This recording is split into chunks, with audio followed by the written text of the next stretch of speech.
Mi hermanastra dijo que yo era una deshonra familiar, así que le mostré lo que significa sentir verdadera humillación. Tengo 29 años y el fin de semana pasado estuve junto a mi hermanastra de 31 años, formando parte de su cortejo nupcial como una de sus damas de honor. Si alguien hubiese tomado una fotografía esa noche, probablemente habría pensado que éramos muy unidas, tal vez incluso mejores amigas. Pero nada podría estar más lejos de la realidad. Jamás tuvimos una relación cercana, ni siquiera cuando nuestros padres se casaron hace ya muchos años. Ella se encargó de que nunca la tuviéramos. Cuando nuestros padres se unieron, yo tenía 15 y ella 17. Fue una de esas segundas nupcias precipitadas tras divorcios complicados. No hubo pijamadas compartidas ni charlas confesionales. Desde el inicio, ella dejó claro que solo éramos familia en el papel. Yo era la chica callada, fanática de los videojuegos y las matemáticas. Ella, en cambio, adoraba la moda y ser el centro de atención. Nuestros caminos nunca se cruzaron realmente, y creo que a ella eso le parecía perfecto. Hoy en día, es una reconocida diseñadora de interiores con una audiencia enorme en redes. Su vida parece salida de una revista: paredes blancas impolutas, detalles dorados, velas carísimas. Su cuenta de Instagram parece un escaparate y ella la maneja como tal. Yo, por el contrario, trabajo en tecnología y llevo un estilo de vida tranquilo. Me va bien, tengo mi propio apartamento y disfruto de mi independencia. Pero para Julia, siempre fui la pieza que no encajaba. Nunca lo dijo abiertamente,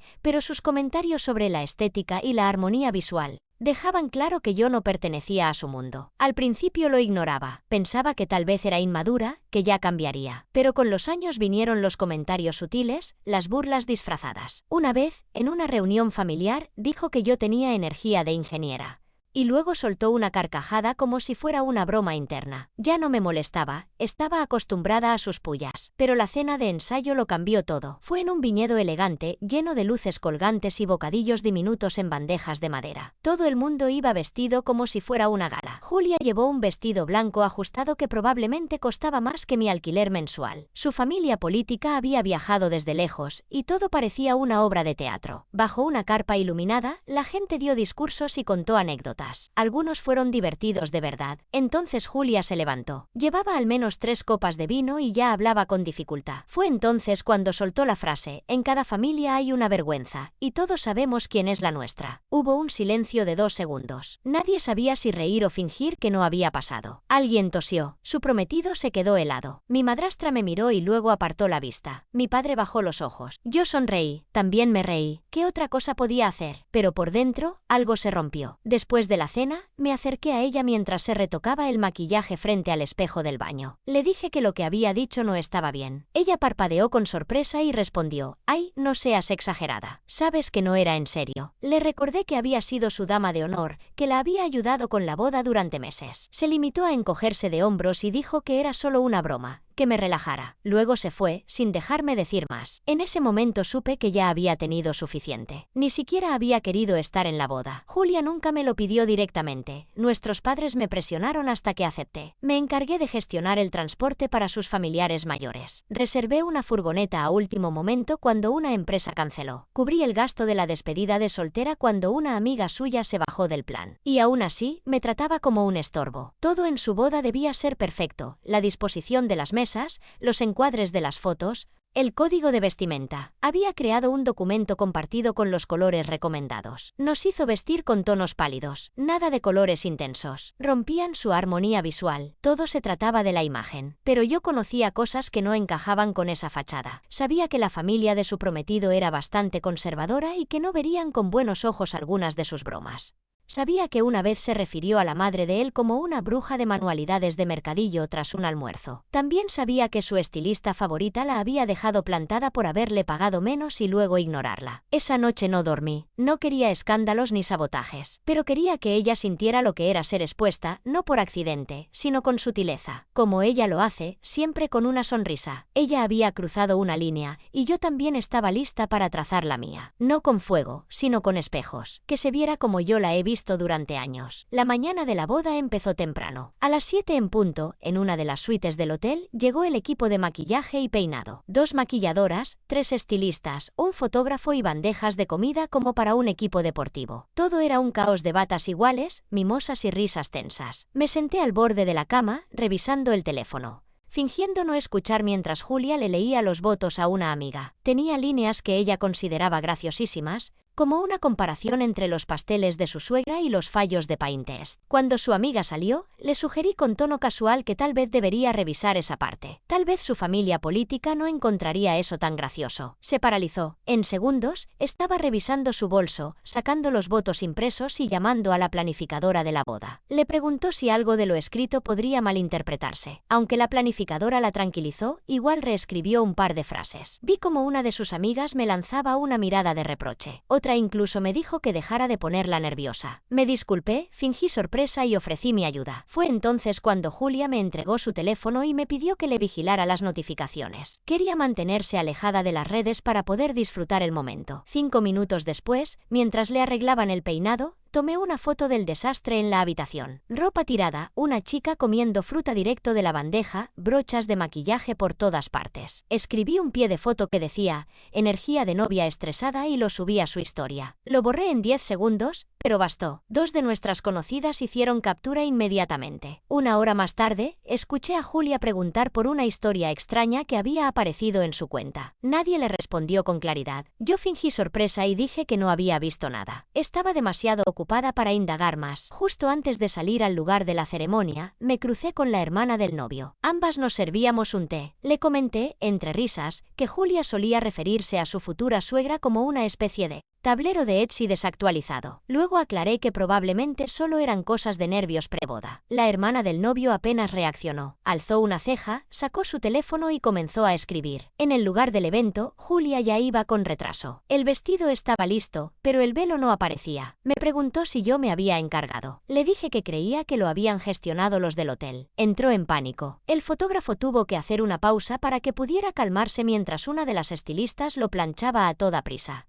Justo antes de la ceremonia, escuché a su prometido preguntarle por qué estaba tan tensa. Ella culpó a sus damas de honor. Él se quedó confundido, pero no preguntó más. Me quedé al fondo, sosteniendo la bandeja con los ramos y fingiendo una sonrisa amable. Cuando llegó el momento de las fotos familiares, me acerqué con discreción al fotógrafo y le sugerí que empezara con los parientes del novio. No cuestionó nada y los llamó de inmediato. Cuando Julia se acercó a mitad de la sesión y preguntó por qué su familia no había pasado aún.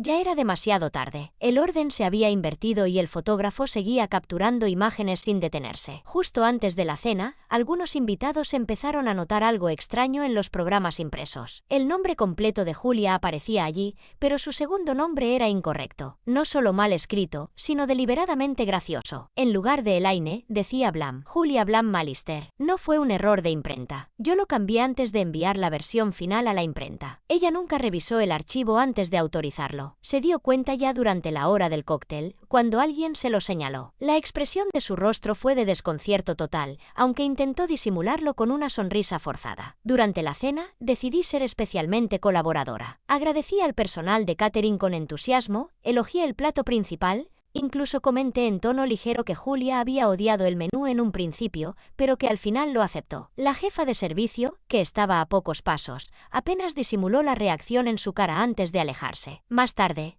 una tía del novio se acercó a la mesa de Julia y le preguntó si realmente ella había querido otro tipo de comida.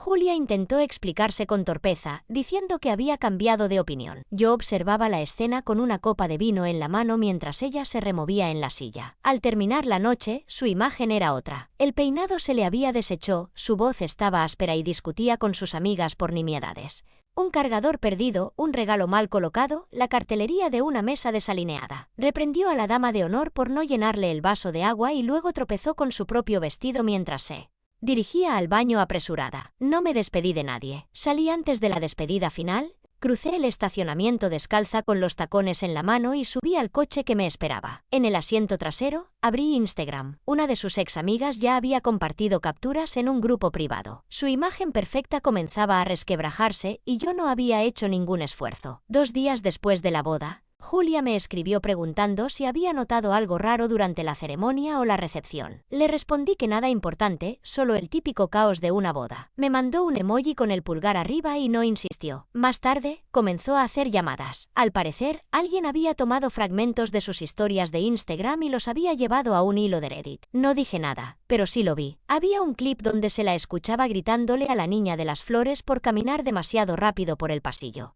No se distinguían las palabras exactas, pero el tono hablaba por sí solo. El comentario más votado la llamó directamente la pesadilla de toda boda. Ese clip se viralizó. En TikTok, varios creadores empezaron a hacer parodias. Incluso influencers subieron vídeos con consejos falsos tipo: Regla 1, no grites a la niña de las flores. Uno de los pantallazos de sus historias eliminadas también apareció en los comentarios. Julia intentó denunciar cada reposteo. Cuando eso falló, empezó a escribir directamente a las cuentas, pidiéndoles que bajaran el contenido. Nadie respondió. Esa noche, me tomé 20 minutos para crear un correo anónimo y escribir 3 reseñas en sitios de proveedores de bodas. Fingí ser una organizadora horrorizada por lo que había presenciado. Uno de los floristas publicó mi reseña en su historia con la frase: hicimos todo lo posible ese día. Aunque no etiquetaron a Julia, la indirecta era obvia. Le mandó un mensaje largo a su madre diciendo que sentía que alguien estaba intentando arruinarle la vida. Lo llamó sabotaje. Yo le dije a su madre que probablemente era solo estrés post-boda,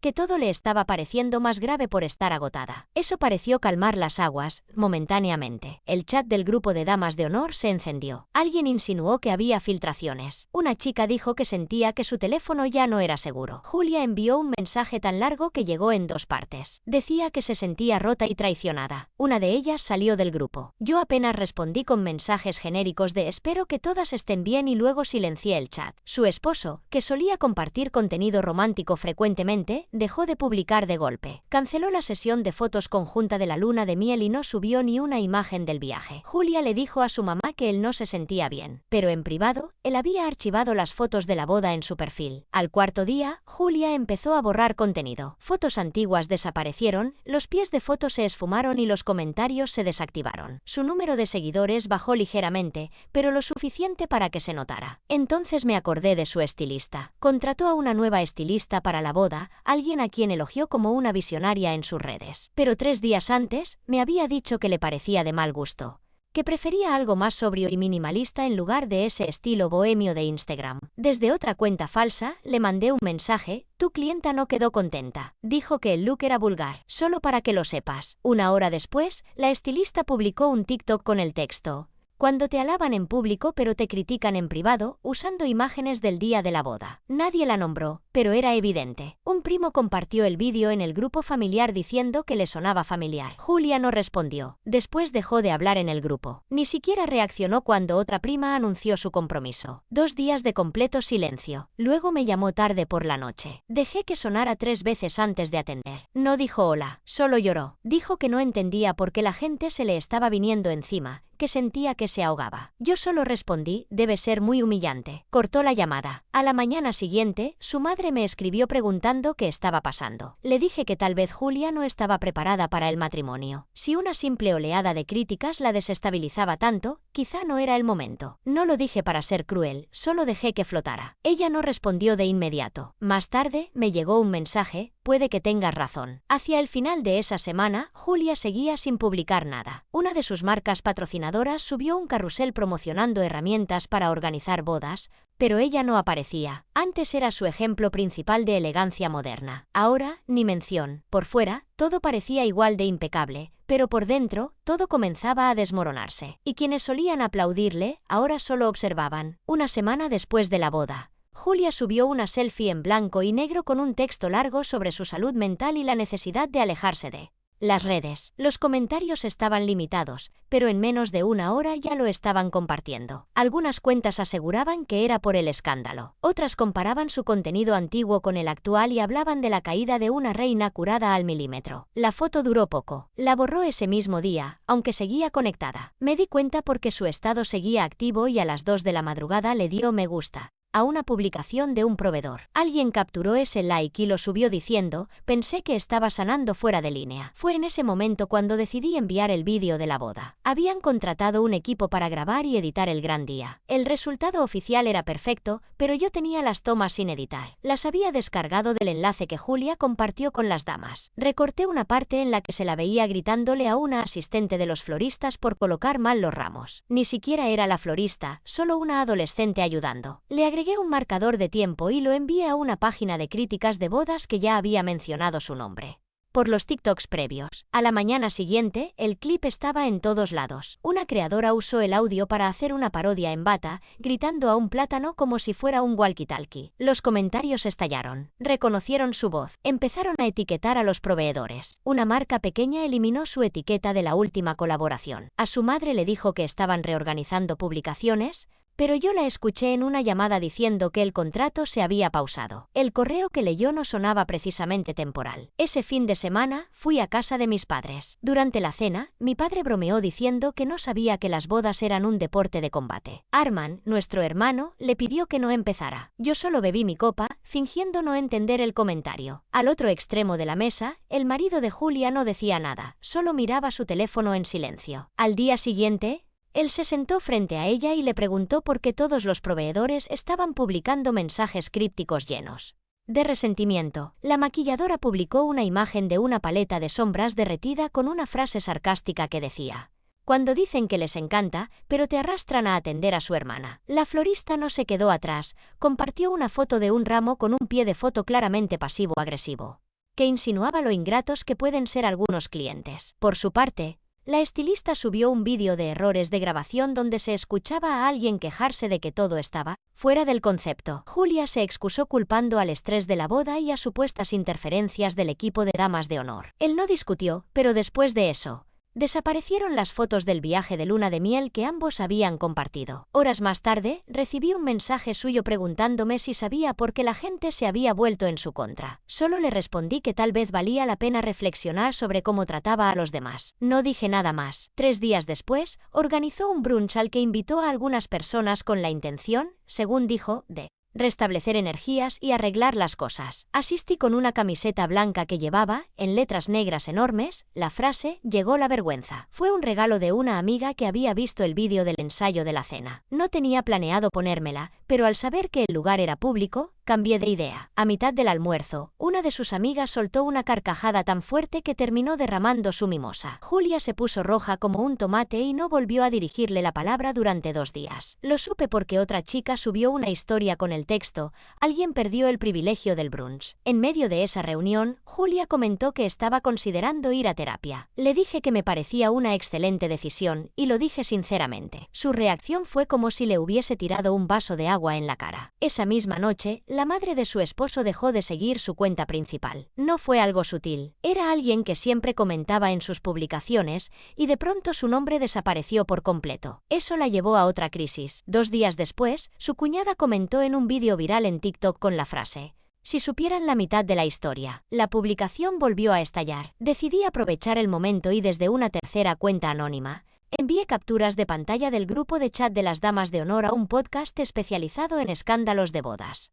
En esas conversaciones, Julia hacía comentarios despectivos, especialmente sobre el vestido de la dama de honor principal y sobre el peso de una prima. El podcast publicó un episodio anónimo y ficcionalizado ese viernes, pero cualquiera que hubiera seguido el drama sabía exactamente de quién hablaban. Las referencias a la florista, al momento en la ceremonia, todo coincidía. Cerraron el episodio diciendo: "No se puede inventar algo así". Para el fin de semana, las cifras de seguidores del podcast se dispararon. Y también aumentó el número de personas que comenzaban a enviarle mensajes directos a Julia preguntando si era ella la protagonista del escándalo. Ella no respondió, pero bloqueó la cuenta del podcast, lo que solo hizo que más gente empezara a investigar. La semana siguiente, los mensajes no paraban. Algunos eran cordiales, otros bastante hostiles. Julia bloqueó decenas de cuentas y publicó una historia diciendo que todo era una confusión y que la estaban acosando injustamente. Pero ya era tarde, los foros y páginas de cotilleo ya circulaban las capturas,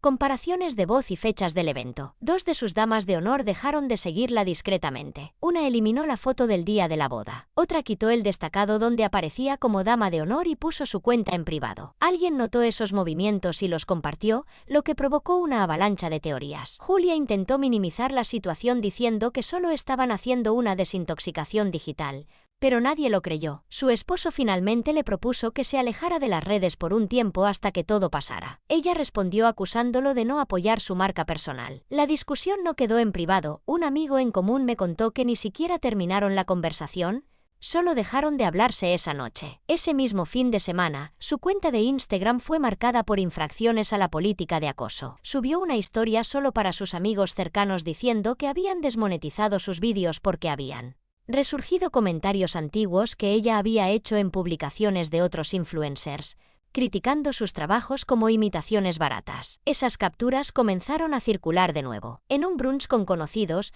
alguien preguntó cómo llevaba todo eso el esposo de Julia. Dije que parecía inseguro respecto a la boda desde el principio, sobre todo porque me había llamado la noche anterior a la ceremonia. No agregué más, pero bastó para que una de las chicas le mandara un mensaje a Julia. En menos de una hora, ella me estaba llamando sin parar. Contesté al tercer intento. Gritó, acusándome de difundir mentiras. Le respondí, solo respondí una pregunta. Colgó sin decir nada más. Al día siguiente, subió una historia diciendo que acababa de salir de la consulta con su terapeuta y se sentía con esperanza. 2 horas más tarde, una amiga mía publicó una foto en un spa donde se la veía a ella de fondo, recibiendo una pedicura. Claramente no había estado en terapia. Tomé la imagen, desenfoqué los rostros excepto el suyo y la envié a la misma cuenta de chismes que había seguido el tema del estilista. Publicaron la foto con el comentario, el autocuidado se ve diferente para cada quien. Julia no dijo nada, pero desde su página de fans comentaron que la salud mental es algo personal. Las respuestas se llenaron de capturas que evidenciaban la contradicción horaria. También dejé una reseña del lugar de la boda desde otra cuenta anónima. Le puse 3 estrellas y escribí que el sitio era bonito, pero que la novia había reprendido a un miembro del personal frente a los invitados. Varias personas dieron me gusta a la reseña. El local respondió con un comentario vago pero diplomático, informando que habían actualizado sus normas para incluir una cláusula sobre comportamiento respetuoso. Ese mismo periodo, una marca importante del sector nupcial publicó un adelanto de campaña. Julia había insinuado que estaba en conversaciones para colaborar con ellos, pero su nombre no apareció por ningún lado. Alguien preguntó en los comentarios y la empresa respondió: estamos haciendo una pausa temporal en nuestras colaboraciones con influencers. 2 influencers, una de ellas, es compañera de Julia, marcaron me gusta en ese comentario. Durante una cena familiar, papá dijo que ya estaba cansado de todo ese circo. Que la quería, sí, pero que últimamente le costaba hablar con ella. Mamá no comentó nada, solo siguió sirviendo ensalada. Ese fin de semana me invitaron a una gala benéfica local, por temas de trabajo. Usé un vestido de una de las marcas que había dejado de seguir a Julia. No pensé que fuera un problema hasta que vi que me había etiquetado en un comentario. Solo decía, ¿en serio? Borré la etiqueta y no respondí. No la bloqueé, pero tampoco le contesté. 2 horas después, publicó un tuit: las falsas amigas se alimentan de tus caídas. ¡Qué mundo tan triste! Las respuestas fueron demoledoras. Alguien subió un vídeo de ella gritándole a una asistente de la florista en la boda. Otro comparó su publicación sobre salud mental con la foto del spa. Al día siguiente, Julia cerró su cuenta. Su esposo se fue solo a Colorado. Le dijo a su familia que necesitaba despejarse. Julia intentó convencerlos de que era un retiro creativo planeado desde antes, pero nadie le creyó. Al regresar, él le dio un ultimátum: o se alejaba completamente de las redes, o su matrimonio estaba en peligro. Ella le respondió que su presencia online era parte de su identidad. Terminó mudándose a la habitación de invitados. Aún así, al día siguiente, ella volvió a iniciar sesión como si nada. 2 semanas después, él se marchó definitivamente. Empacó algunas cosas, su equipo fotográfico, y se fue temprano en la mañana. Su hermana lo recogió y después confirmó que se quedaría un tiempo en su casa. Aunque no usaron la palabra separación, todos lo entendieron así. Para el mediodía, varios invitados a la boda ya comentaban la noticia en grupos privados. Un blog de estilo de vida publicó un artículo breve titulado «Cuando lo perfecto se desmorona. La caída de una influencer». No la nombraban, pero hacían referencia a una boda convertida en escándalo, caída en redes y pérdida de colaboraciones. El texto era tan evidente que cualquiera que supiera de ella lo captaba al instante. Julia compartió el artículo en su historia, lo calificó de invento absoluto y luego publicó una serie de 5 historias más en las que se quejaba de cómo distorsionaban su versión de los hechos. Dijo que esta vez sí se tomaría un descanso verdadero. Ese mismo día me escribió, una vez, luego otra. En el tercer mensaje, Me envió un párrafo largo preguntando si sabía quién había enviado los clips de vídeo al podcast. No respondí, tampoco la bloqueé. Dejé el mensaje ahí, intacto, y guardé las capturas de pantalla. Unos días después, recibí un correo de una periodista freelance que colaboraba con una revista digital. Estaban preparando un artículo sobre la imagen pública de los influencers y buscaban declaraciones. No contesté. En cambio, reenvié el correo a una amiga que lo filtró discretamente en uno de esos grupos de chismes. Nunca volvieron a contactarme, pero el artículo salió publicado, con más pruebas de las que nadie esperaba. Empezaron a etiquetar a Julia en los comentarios con emojis de palomitas de maíz. Poco después, el fotógrafo de la boda rompió el silencio. Publicó un hilo detallando cómo le habían pagado menos de lo acordado, no le habían dado propina y lo habían tratado como si fuera prescindible. Adjuntó capturas de mensajes y horarios tomados en el mismo lugar del evento. En cuestión de horas, el hilo ya circulaba en foros especializados en bodas. Yo también participé de forma anónima en los comentarios, diciendo que había trabajado con ella antes y que su actitud había sido exactamente la misma, fría, controladora, condescendiente. La gente lo creyó. Con todo desmoronándose, Julia intentó reinventarse. Abrió una cuenta nueva en Instagram usando su segundo nombre. Dijo que sería un espacio auténtico de bienestar y reflexión, menos editado y más abierto al diálogo. Su primer vídeo la mostraba sentada en el suelo, en ropa cómoda, fingiendo llorar mientras sostenía una taza de té. El pie de foto hablaba sobre redescubrir la vulnerabilidad. Ese mismo día, una cuenta de reacciones publicó un vídeo en dúo donde alguien imitaba su actuación mientras bebía té y decía: en silencio, no me lo creo. Otras personas se sumaron. Alguien incluso editó la parte del llanto con efectos de risa en bucle. Al día siguiente, el vídeo estaba en todas partes. Luego llegó la noticia oficial: su esposo había solicitado la separación legal. Aún no era divorcio, pero ya había papeles firmados. Él no se lo dijo a ella directamente, fue su padre quien se lo comunicó al mío. Nuestra madre me escribió para preguntarme si yo había tenido algo que ver. Le respondí que no. Todo eso había sido consecuencia directa de las acciones de Julia. Yo no le había dicho que gritara a la florista, que menospreciara al estilista o que me ridiculizara durante el ensayo de la boda. Por esa misma época, recibí una oferta laboral de una empresa tecnológica en una ciudad cercana. Trabajo remoto, mejor sueldo y, cuando fuera necesario, un trayecto más corto. Acepté sin pensarlo. Empecé a empacar el departamento y a revisar cosas que no había tocado en meses. Cuando Julia se enteró de que me mudaba, me escribió otra vez. Dijo que necesitábamos hablar, que estaba arrepentida, que no quería perderme también a mí. No respondí. Un día antes de mi mudanza, me llamó. Estaba llorando incluso antes de que contestara. Me preguntó si yo la consideraba una mala persona. Dijo que Internet la odiaba, que su matrimonio se desmoronaba, que sentía que todo lo que había construido se volvía en su contra. Esperé un momento antes de decirle: tú me llamaste una vergüenza. No contabas con que yo lo recordara. No volvió a decir nada. Solo se escuchó su respiración entrecortada antes de que la llamada terminara sin despedida. Esa noche terminé de empacar y a la mañana siguiente me fui. Ya en mi nuevo apartamento, revisé su perfil por última vez. Había publicado una frase sobre fondo blanco: a veces te pierdes. A veces alguien te muestra el espejo. Cerré sesión. No volví a entrar. 6 semanas después ya estaba completamente instalada. Vivo en un barrio tranquilo a 3 horas de donde crecí. Trabajo desde casa. Suelo tener el móvil en silencio y solo leo los mensajes familiares si alguien me menciona directamente. Julia ya no aparece mucho por ahí. Mi madre aún me manda alguna actualización de vez en cuando, pero yo no la pido. La nueva cuenta de Bienestar Auténtico quedó abandonada. 2 publicaciones sin comentarios ni interacción, salvo unos pocos me gusta, por lástima de antiguos seguidores. En una de ellas etiquetó a 2 marcas menores de productos para el cuidado de la piel, pero ninguna la republicó. Días después, siguió a 10 influencers de salud mental. Ninguno la siguió de vuelta. Nuestros padres la visitaron el fin de semana pasado. Querían tener una conversación tranquila y familiar, sea lo que sea que eso signifique. Duró 15 minutos antes de que ella rompiera a llorar. Esa noche, mi madre me llamó. Dijo que Julia había preguntado por qué yo no estaba. Le respondí que no había sido invitada. Era cierto. No supo qué decir. A través de una prima, me enteré de que Julia está yendo a terapia. Sesiones semanales. Según dicen, la terapeuta le habló de su empatía performativa y de cómo había construido su identidad en base a la apariencia, no a una verdadera introspección. Julia publicó algo vago sobre escarbar hacia adentro y desaprender el ruido, pero desactivó los comentarios en cuanto lo subió. Una semana después llegaron los papeles del divorcio. Esta vez era oficial, sin publicaciones, sin discursos, solo un mensaje discreto a familia y amistades diciendo que la separación era definitiva y pidiendo privacidad.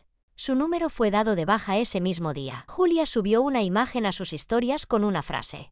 A veces te conviertes en el villano del proceso de sanación de alguien más. Sin explicación, sin contexto. Alguien lo compartió en una cuenta de reacciones con el comentario: amiga, tú fuiste el villano. Luego desactivó los mensajes directos. Tiempo después, su ex esposo me escribió un mensaje breve, educado. Me agradeció por haber sido sincera la noche antes de la boda. Dijo que eso le había ayudado a ver las cosas con mayor claridad, aunque no actuara de inmediato. Me deseó lo mejor. Eso fue todo. No le respondí, pero guardé el mensaje. El fotógrafo, la florista y la estilista recibieron un pequeño impulso en sus seguidores tras los clips que circularon por redes y el episodio de podcast donde se habló del tema. Les pasé, de forma anónima, algunos contactos de medios e influencers que conocía por mi trabajo. Ellos no sabían que venían de mí, solo notaron un aumento en sus reservas y menciones. Pequeñas victorias silenciosas. Mis padres vinieron a visitarme el fin de semana siguiente. Salimos a cenar. Mi padre dijo: Julia ya entendió. Yo solo levanté una ceja y asentí. Él pareció aliviado. Pasaron 2 meses sin saber nada de ella, hasta que una mañana recibí una nota de voz. No lloró, solo hablaba lento, como si midiera cada palabra para no tropezar. Se disculpó por haberme llamado una vergüenza. Dijo que lamentaba todo lo que vino después, que por fin se daba cuenta del daño que había causado, no solo a mí, sino a sí misma. No respondí. La escuché una vez y la dejé en visto. Una semana después llegó una carta escrita a mano, sin adornos, sin tipografías llamativas, solo tinta azul sobre papel rayado. Se notaba torpe, con palabras tachadas y líneas desparejas, pero era honesta. Admitía que había sido cruel, que yo había sido su blanco fácil porque era tranquila, estable